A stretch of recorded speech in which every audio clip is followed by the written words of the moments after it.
ఈ గెటప్తో చూడ్డానికి మొరటుగా ఉన్న సున్నితమైన మనసు ఆ నవ్వులో కలిసిపోయింది. చెప్పాలంటే నాకు మాటలు సరిపోవట్లేదు.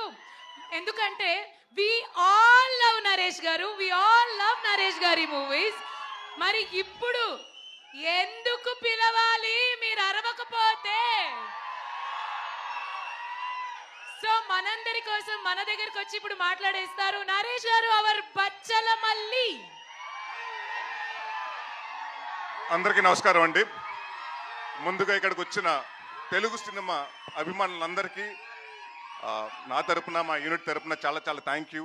ఈ ఈవెంట్ ఇంత లైవ్గా చేస్తున్నందుకు, ఇంత కలర్ఫుల్గా, ఇంత గోళతోటి. అండ్ అలాగే మా మీడియా మిత్రులు అండ్ మా జర్నలిస్టులు అందరూ, వాళ్ళందరికీ వచ్చినందుకు చాలా చాలా థ్యాంక్ యూ. బచ్చల మల్లి దీని గురించి చెప్పాలంటే డిసెంబర్ 27, 2021 లవ్ యూ అమ్మా. సో ఆ రోజు నాకు వచ్చి చెప్పడం జరిగింది. దాని తర్వాత అప్పటి నుంచి ఇప్పటి వరకు దాదాపు 3 సంవత్సరాలు పట్టిందండి. ఆ 3 సంవత్సరాలు ఈ సినిమా గురించి చెప్పాలంటే ముఖ్యమైన వ్యక్తి సుబ్బు గారి గురించి చెప్పాలి. ఈ 3 years ఆయన దేని గురించి ఆలోచించలేదు, దీని గురించి తప్ప. సో అది నాకు బాగా నచ్చిందండి. చాలా మంది చెప్తారు సినిమా కథ చెప్పినప్పుడు చాలా బాగా చెప్తారు, బట్ తీసినప్పుడు కూడా అలాగే తీయాలి. ఆయన ఎంత బాగా చెప్పారు, అంతకు మించి బాగా తీశారు. అండ్ అది నేను చాలా కాన్ఫిడెంట్గా ఎందుకు సినిమా చూశాను కాబట్టి నేను చెప్పగలుగుతున్నాను.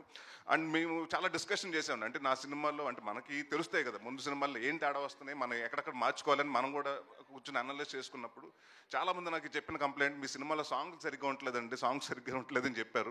సో మీ ఇద్దరు ఫస్ట్ కూర్చుని అదే ఏమంటే చాలా రోజుల తర్వాత మనం వస్తున్నాం, ఒక సాంగ్స్ బాగుండాలండి, ముందు సాంగ్స్ ఇంపాక్ట్ చేయాలి. This is been the complaint I been hearing. అంటే ఆయన విశాల్ గారు దాదాపు 6 నెలల ముందు నుంచే, సినిమా స్టార్ట్ అవ్వకుండా 6 నెలల ముందు నుంచే కూర్చుని అన్ని సాంగ్స్ కంప్లీట్ చేశారు. సో ఆయనకి అలాగే విశాల్ చంద్రశేఖర్ గారికి చాలా చాలా థ్యాంక్ యూ. చాలా కష్టపడి చాలా ఇష్టపడి చేశారు సినిమా.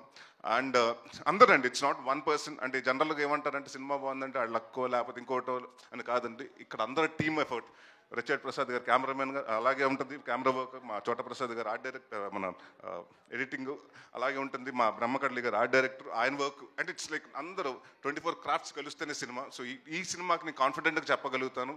అంటే రేపు సినిమా చూసిన తర్వాత కూడా చెప్తారు, ప్రతి ఆర్టిస్ట్ గురించి మాట్లాడతారు, ప్రతి టెక్నీషియన్స్ గురించి మాట్లాడతారు. Prasad Behra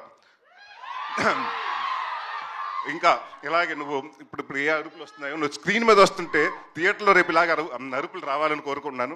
and one of the finest actor అండి. అండ్ చాలా సటిల్గా చేస్తాడు, చాలా and one of the good writer also. And నేను కూడా నిన్ను ఒక నెక్స్ట్ వెన్నెల కిషోర్ లాగో లేకపోతే ఒక సత్య లాగో వైవహర్ష లాగో ఒక పెద్ద స్థాయిలో చూడాలి. అండ్ డెఫినెట్గా ఐ నో 1-2 yearsలో నువ్వు డెఫినెట్గా మాకు కూడా డేట్లు ఇవ్వు, ఆ స్థాయికి బిజీ అవ్వాలని కోరుకుంటున్నాను.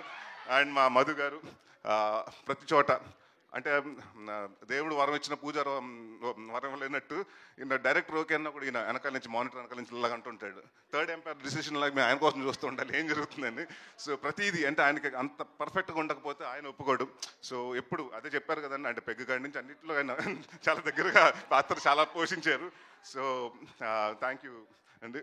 అండ్ ఎవరన్నా మర్చిపోతే మా హరితేజ గారు అండ్ ప్రవీణ్ గారు. అంటే మీరు ఇప్పటివరకు హరితేజ గారిని చాలా బబ్లీగా లేకపోతే ఎలా చూస్తుంటారు, ఇన్నోసెంట్గా. బట్ ఈ సినిమాలో డెఫినెట్గా అంటే హరితేజ గారు ఏంటి ఇంత ఏడిపిస్తగలుగుతారా, ఆవిడ ఏడుస్తే అంటే ఎంత పర్ఫార్మెన్స్ చేయగలుగుతా అంటే నేను, ఎందుకంటే ఎప్పుడు మనం ఆవిడని సెటైర్లు కానివ్వండి, కామెడీ వేలో చూసాం ఆవిడ చేసిన సినిమాలు కానివ్వండి.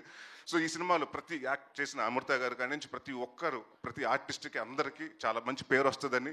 అండ్ డెఫినెట్గా ఇది నా కెరియర్లో కొన్ని సినిమాలు ఉంటాయి, గమ్యం లాగా, అలాంటి నాంది లాగా. సో నేను నాంది చేసినప్పుడు ఎంత హ్యాపీగా ఉన్నానో ఈ సినిమా అవుట్పుట్ చేసినప్పుడు అంతే హ్యాపీగా ఉన్నాను. అండ్ ఇంకొక విషయం చాలామంది క్లారిఫికేషన్ చెప్పాలండి. చాలామంది ఏంటంటే నేను ఓన్లీ సినిమా నరేష్ అన్నవాడు సీరియస్ సినిమాలే చేస్తున్నాడు, కామెడీ సినిమాలు చేయట్లేదని అనుకుంటున్నారు. నేను మీ అందరికీ మాటిస్తున్నాను, అది అపో తీసేయండి మైండ్లోంచి. నేను కంటెంట్ ఉన్న సినిమా చేస్తాను, కామెడీ సినిమాలే చేస్తాను. ఈ 2 సినిమాలు తప్ప వేరే సినిమాలు చేయను. So thank you so much. December 20వ తారీఖుని మీ ముందుకు వస్తుంది. సో ఇదే ఆదరణ ఆ రోజు థియేటర్లో కూడా ఉంటుందని. Thank you very much. Yes, sir. Thank you so much. Wishing you all the very best, Naresh Garu, and requesting everybody to please stay back for Q&A. దేవుడిచ్చిన తమ్ముడు ఇదిగో కర్ణ, నువ్వు మారవరా, నేను చంపేద్దావరా. జనరల్ గా Q&A అంటే ఎలా జరుగుతుంది? కుర్చీ